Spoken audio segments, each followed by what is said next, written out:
On this particular haircut, I'm doing a wavelength bald fade. And before I get in the haircut, I like to start the every haircut off with a shampoo. The reason I like it to do a shampoo before a haircut is to just get all the dirt, all the excess hair, sweat, anything that would deprive you of doing a clean haircut.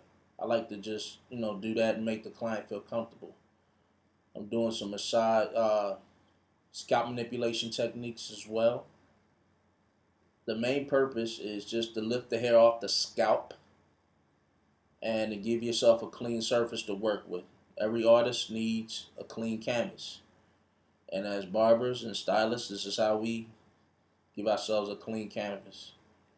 Notice how thick the shampoo was. That lets you know that, notice how thick your shampoo is.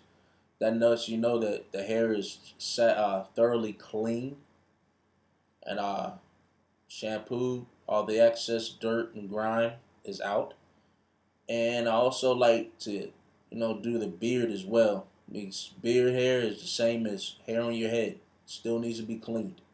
In this particular case, my client breaks out real easy. So I'm not going to shave him. See, he does it himself, but I at least like to exfoliate it and clean it. That way when he gets home and do it, he doesn't have to, it's easier for him to cut. And another thing that shampooing does, it allows the clippers or your tools and implements to go through the hair quite easily. And the hair lays down correctly. It lays down where it should. So you're not fighting, to get those blends, to get those cuts, to show. Now we get ready for the cut, by draping, neck dressing.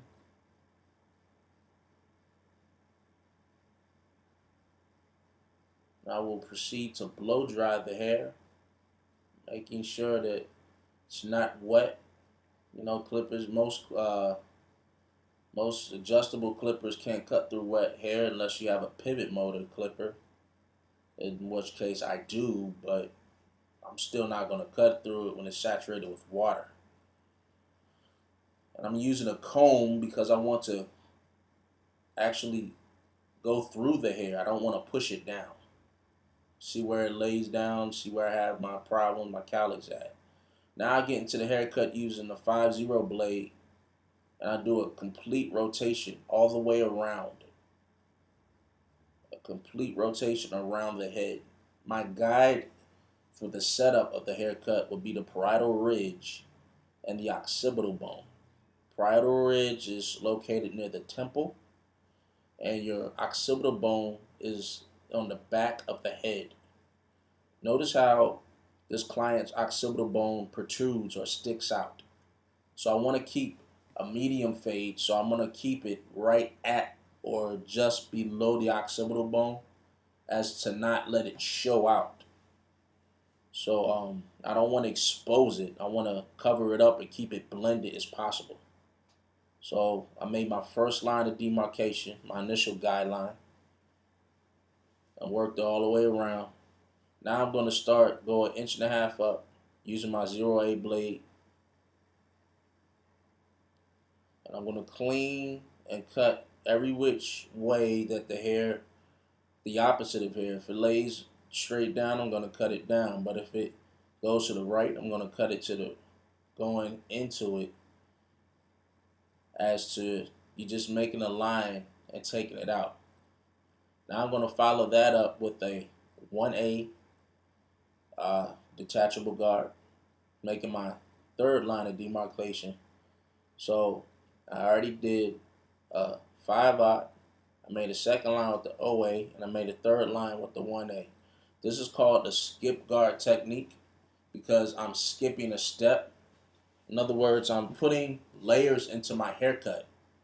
Therefore, I'm going to use that 1 to take between the OA and the 1A to blend out. And as I see, I'm using my comb, combing through the hair. There's a difference of pushing the hair as a brush would do and actually taking and going through the hair, removing any excess that I have. Now we stepped up a bit, stepping up a bit. As you see, I blended out with the one, so it's more of a transition. Now I'm going to use my 1.5 guard to collapse or knock down the hair. Keep your neck duster close by. Move all excess hair. So I'm still going with the direction of the hair. The key when a wave length haircut is to go with the grain and to use your overlapping strokes at the end for your lineup purposes. Notice that his hair is a little bit thin, or is getting thin, so you want to keep it as full as possible. So I'm not going to go too low, but at the same time I want to go too low enough that my the client's wave pattern, wave texture shows, and as to just to lay the hair down and let it show out the cut.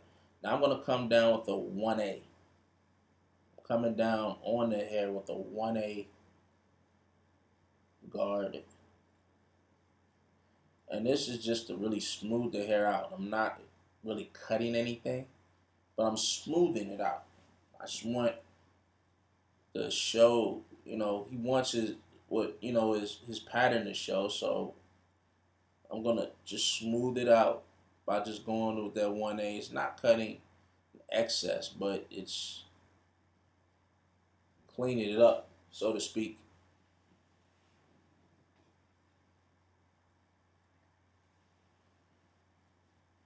And I continue to overlap, cut, use my neck duster, remove the excess hair. Now I'm using my my adjustable pivot motor clipper, which is the Oster Fast Feed, and with the 0 guard, now I'm using my brush, especially to blend out. See the blend coming in, and I'm just going from half open to close. And I'm just using the corner of my blade. Notice the wrist work. Okay, I'm not using the whole arm, man. Just flicking the wrist, using the corner of my blade.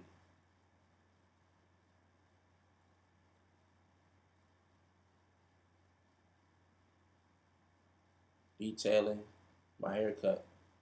Now I'm just opening it up, which is the equivalent of what I used on the top of the head with the detachable guards. And I'm just laying the hair down on its end and on the top to blend in what I have. See how it's just coming in a little bit more cleaner? Now I took the guard off, and I'm just picking through, detailing, little dark spots I see. Notice how I'm using my thumb to raise up skin, scalp, and just picking up any little, just picking up the dark spots. That's all. Sometimes you just need to raise up the skin to go ahead and clean up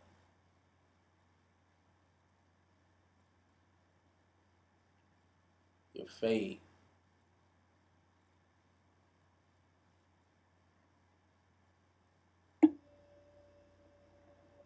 So I continue to go around every revolution and clean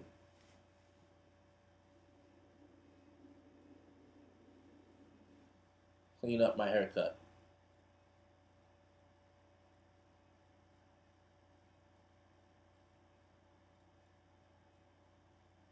See, they got about, see how the occipital bone, see how the blenders came in under the occipital bone? Because I didn't raise the line up on it. See how it protrude? You saw how it protrude. The blend looks real nice because I gave it room. You gotta, that's the key when it comes to fading. You have to give yourself room to fade. You can't take it right up to where it is, else you're not gonna get anything. So just give yourself room, make your line, and take it out. Now this is about as far as I'll go with this client. So I clean up his mustache using my comb, pick out all the hairs, and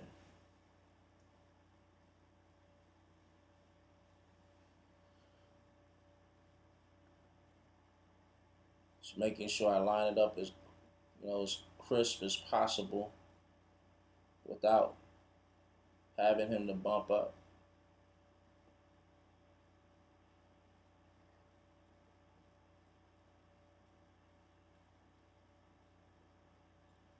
And I work to the top, the hair, to lay down his line. Notice I started in the middle.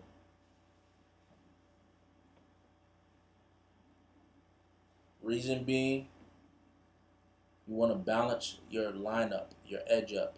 So you're going to start in the middle and work your way to either side.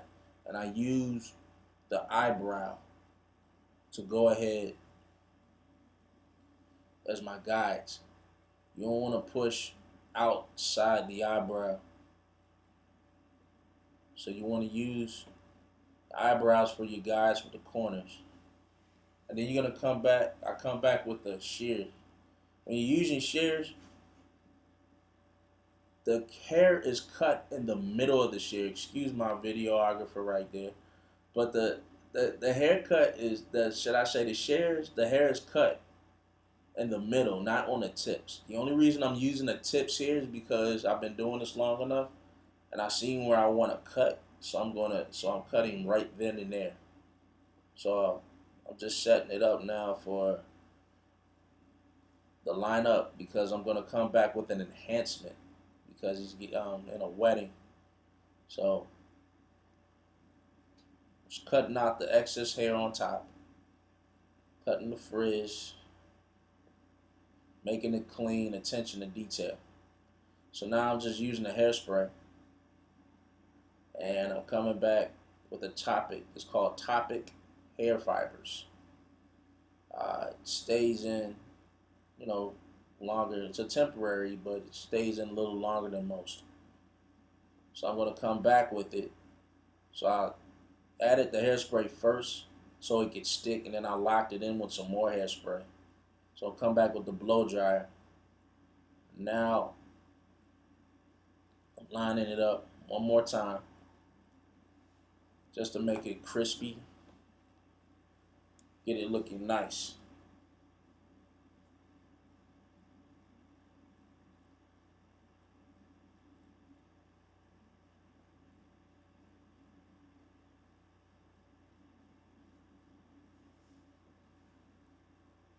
And just cleaning it up.